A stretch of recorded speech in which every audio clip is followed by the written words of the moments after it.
Good evening once again and welcome to Devotional. I invite you to please pray with me. Father in heaven, our God, thank you once more for blessing us this beautiful evening, O Lord.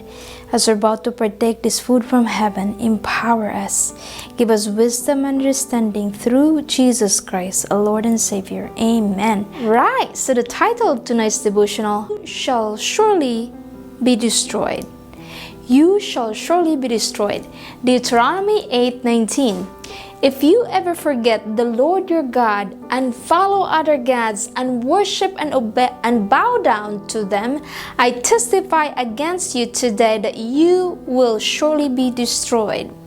Moses warned the Israelites that if they start to worship, bow down, and follow other gods, they will surely be destroyed. Now let us unpack this verse.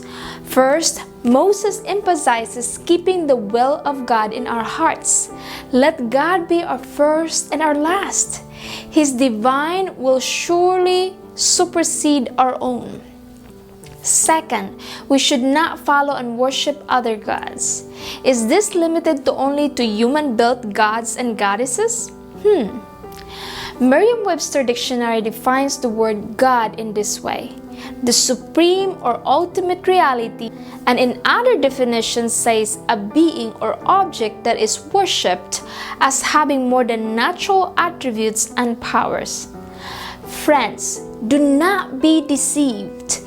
If we idolize ourselves or someone else above the true God, the same destruction and downfall will happen as to those who worship man-built idols. Let our focus be upon God. He should be our priority more than anything else. We must take aside our selfishness and dwell on His mission and commands. The third point of the verse is the act of bowing down. It is an act of submission. We served and do our best to please who we idolize.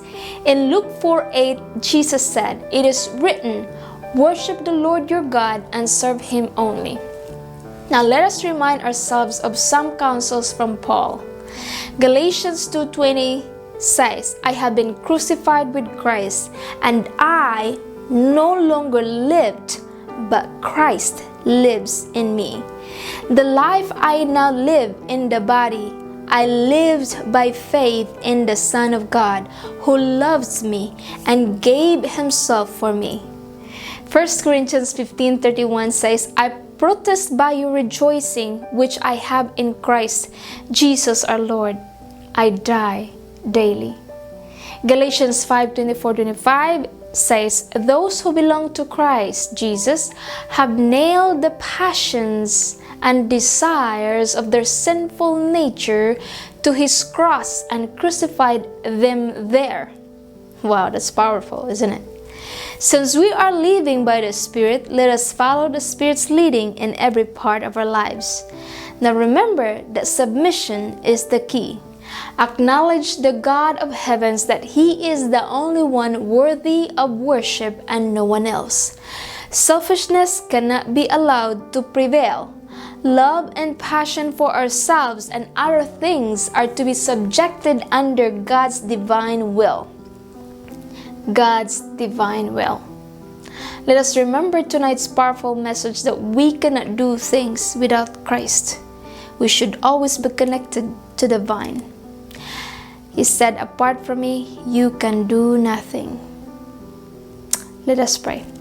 Father in heaven, our God, what a powerful message you have for us. It calls for total dependence, worship, and praise be upon you, Lord God, nobody else. Help us, O God, to worship you in spirit and in truth, and to guard our thoughts, our wisdom, understanding of who you are in our lives, O God. May your name be lifted up. May you help us, O God, to be true, be sincere of what you called us for. Empty our selfishness, O God, and let your Holy Spirit fill us up, O God. Control us. And help us, O God, to follow your will until you come that you may find us faithful. Thank you so much for hearing us, Lord. May your name be praised. In Jesus' name, amen. Thank you so much once again. I hope that we'll be able to worship God the best that we can, in all the capacities we can, in all abilities, wisdom, talents God has given to each one of us. May the Lord God bless you. I hope I'll see you again tomorrow night. Bye-bye.